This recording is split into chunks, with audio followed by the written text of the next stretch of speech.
Where does Kansas City go from here as they tune up for preseason game number 2? Can everyone build on the impact that they made game 1 and correct any mistakes they made? Who steps up now? And we have some transactions for you. Welcome to Locked On Chiefs. From the land of the free and the home of the Chiefs, this is the Locked On Chiefs podcast. Welcome, Chiefs Kingdom. This is Locked On Chiefs, part of the Locked On Podcast Network, your team every day for free on every platform. We have a lot going on, building, trying to rebuild, and some guys who won't get that opportunity today. We're going to go through all of that. Welcome. I'm Ryan Tracy, the founder of Rogue Analytics and Performance Consulting, RGR Football, as well as NFL33.com. Check all of those out, and we'll have a good time as we look forward to week 2 of the preseason. Yeah, and my name is Chris Clark. You can find me over at Chiefs Corner. I actually just finished my roster projection for the offense, going to probably do the defense in a couple of days, maybe tomorrow. But I will have that up here shortly. I just finished writing it a little bit ago. Lots to talk about, and I just want to throw this out there just because I'm sitting here, I was looking at Twitter. The Isaiah Pacheco hype train is going to continue to keep gaining steam when the Chiefs put out tweets like they did just a couple minutes ago. What did I must have missed a tweet then. Tell me about it. Well, I guess it was a couple hours ago. I didn't realize that, but he basically had a great catch in one-on-ones over 43, which is one of the linebackers, and I'm not sure who that is right now. Jack Cochran. There you go, Jack Cochran. It was basically just right over the linebacker's hands. He created all the separation he needed and just ran away from the guy. So, little bit of news to talk about as well with Harrison Butker not practicing today. He's got a sore ankle.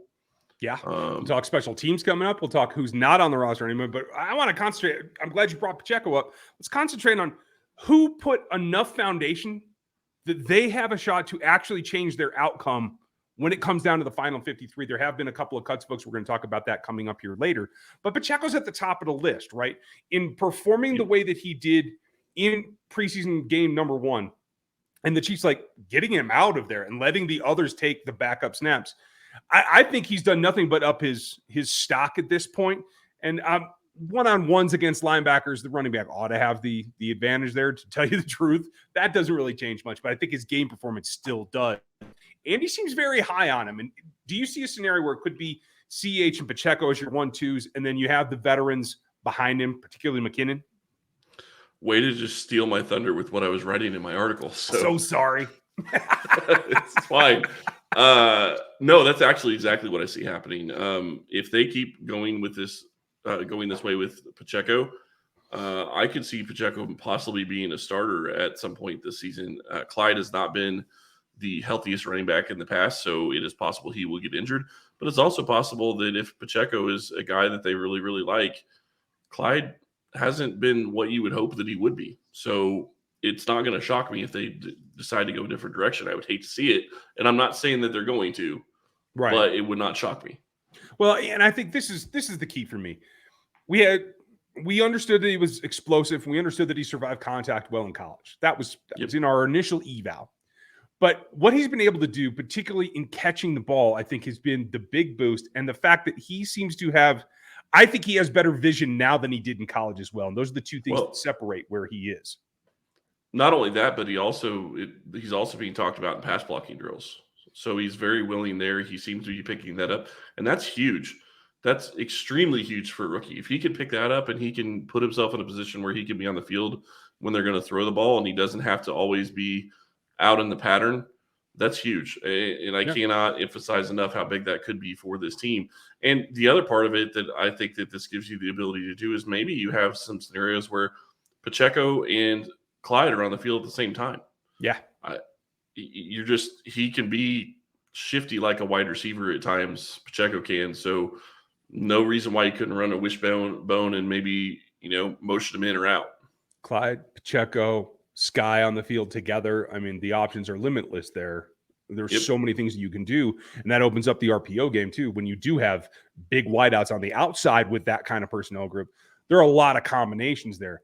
Pacheco, one of his strengths coming out on his college film was his pass protection. So that doesn't surprise me at all. And I think that makes him that much easier to get through. And for me, it really is seeing him against opponents that made me go, okay, so it's not just a practice phenomenon. It's not Right. spark. It's real. And I get what you're saying about him being able to pass protect in college, but it's a different level of competition. So to me, that's what really is the deal sealer for me, is if he's able to stand up against NFL competition, which it sounds like he is, because he's been taking on it linebackers for the Chiefs, then he's going to be in a good position, and that he could really be somebody that they could count on this year. Yeah.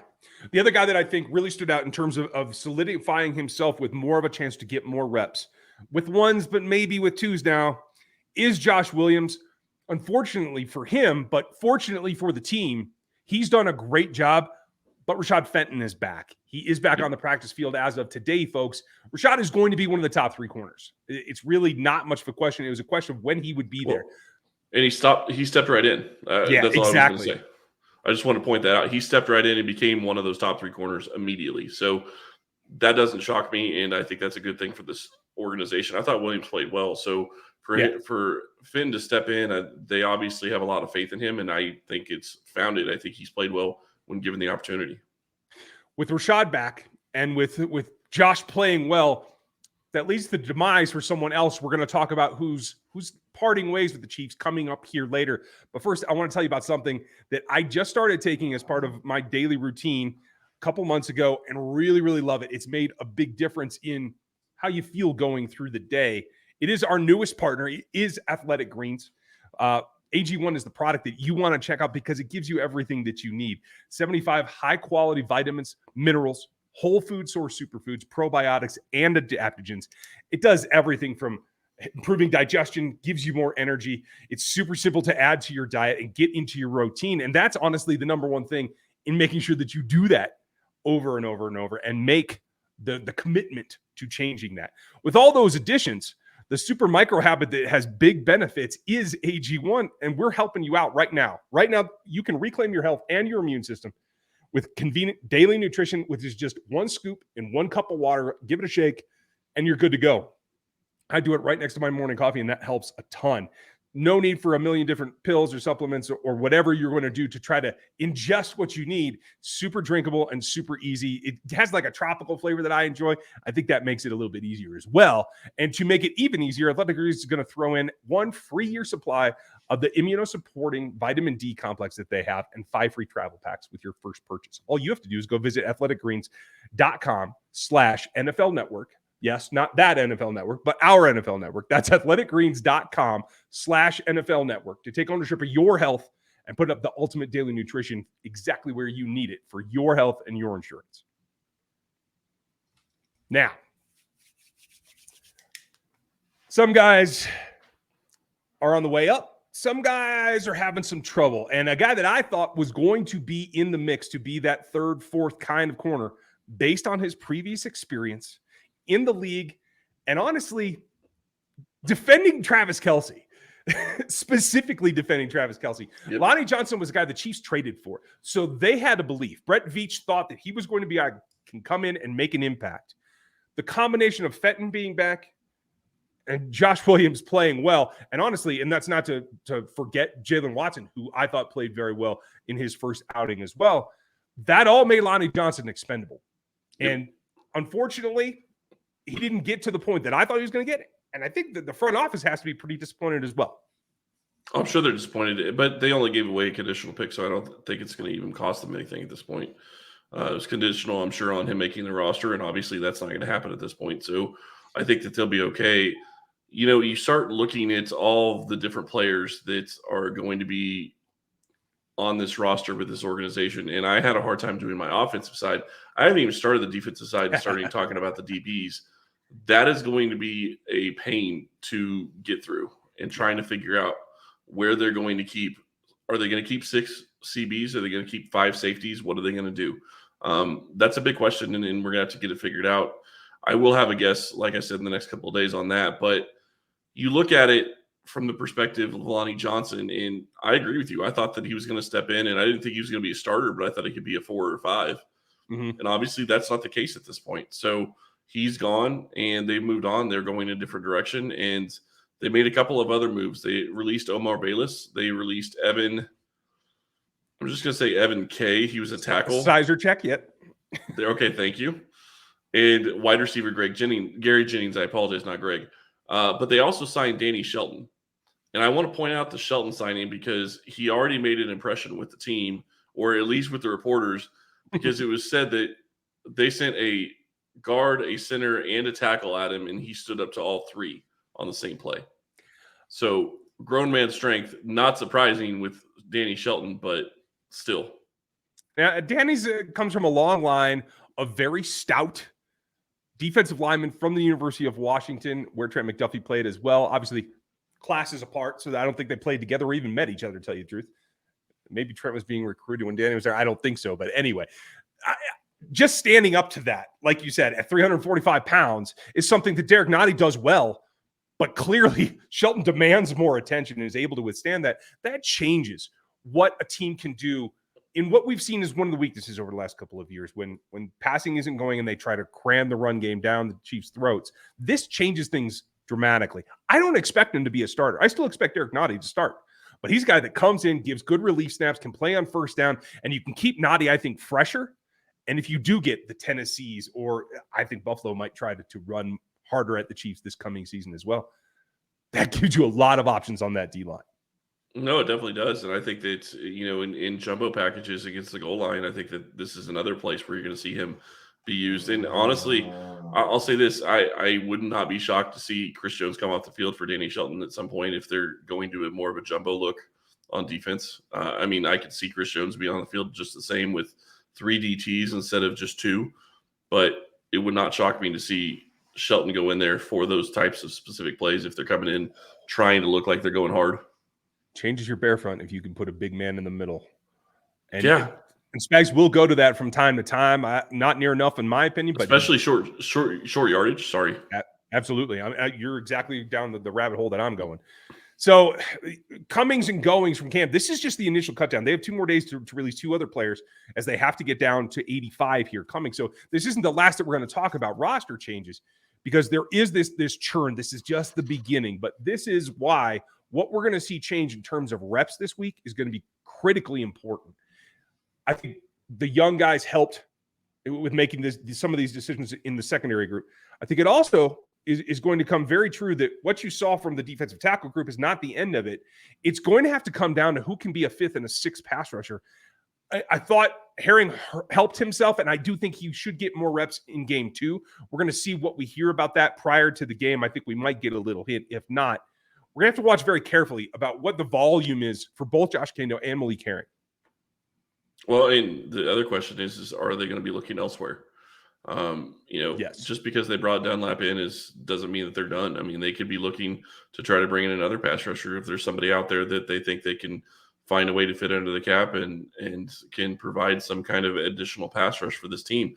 I like the top 4 that they have right now, but they definitely need a 5th. And a 6th wouldn't hurt, but I don't think you're going to carry 6 just because of the way the roster is constructed.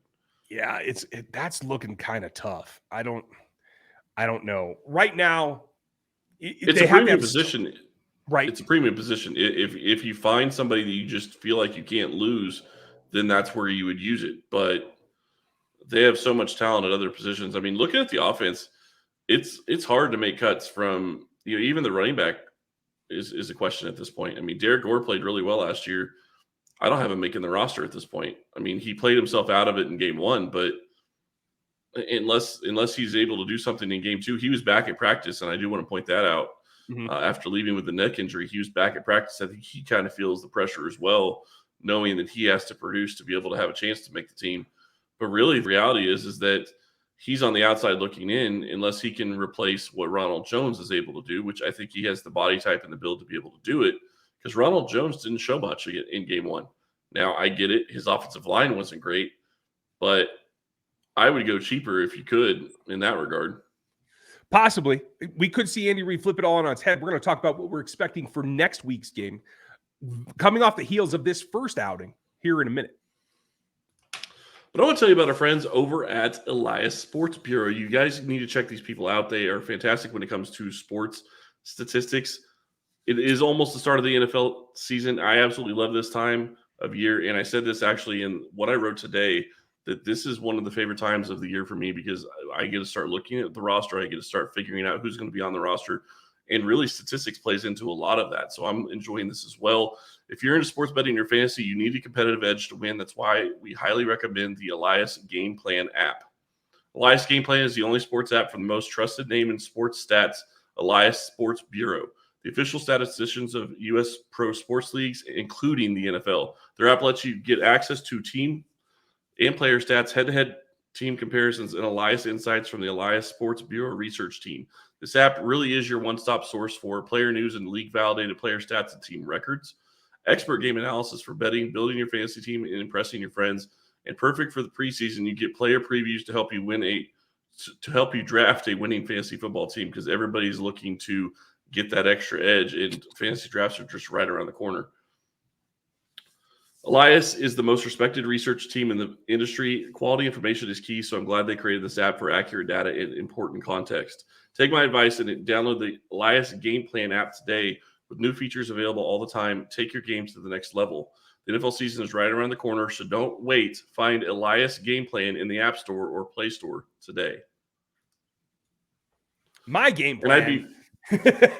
What was that? My game plan includes using Elias to dominate my dynasty draft. And yes, you guys know that I'm coming for you again. Yeah. Your dynasty draft and your big money league draft. I understand. I'm right there with you, buddy. But I would be remiss if I didn't tell you about our other friends over at Built Bar. We love Built Bar here at Locked On Chiefs. And Ryan, I don't know how many flavors you enjoy, but you don't get to try very many of them because your kids eat them, it seems. So I'm fresh out right now. It's crazy. Yeah. So you got to order more. Let me introduce you to the new favorite, cookie dough chunk puffs. Have a light and chewy texture, real cookie dough chunks, and of course, they're covered in 100% real chocolate. All the joys of eating cookie dough without the hassle of making it. Plus, it's healthy for you. Cookie dough chunk puffs are only 160 calories, and they have a whopping 15 grams of protein in them. Run to Built.com to snag a box for you and your family. It will be the perfect treat, or you could find a really good hiding place and just hoard them for yourself, which I've been telling you to do for a long time, Ryan. Yeah, well. But the kids keep finding them. You're going to love the new cookie dough chunk puff. Whether you need a snack for your workout, a late night treat, or just to grab a quick bite to eat, Built is the perfect protein bar, and they taste better than a candy bar. Ditch the calories, fat, and sugar. Grab yourself a Built bar. Go to Built.com right now and use promo code LOCK15 and get 15% off your order. Use promo code LOCK15 for 15% off at Built.com. Yeah, I'm hungry. Yeah. It happens. I'm right there with you. Okay, so let's do a quick rundown. Just after everything that we've seen, everything that we've heard from the staff and the player reactions, a couple of guys that you're looking for in the next few days as they get ready for preseason game number 2.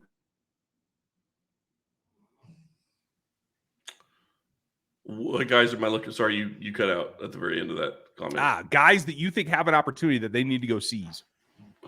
Guys that have an opportunity to go seize. Boodle needs to go do something. DiCaprio Boodle, if he wants to make this team, this is his time to go try to make that case for himself to make this team. You start looking at some of the offensive depth, and we've talked about Pacheco, we've talked about guys like that.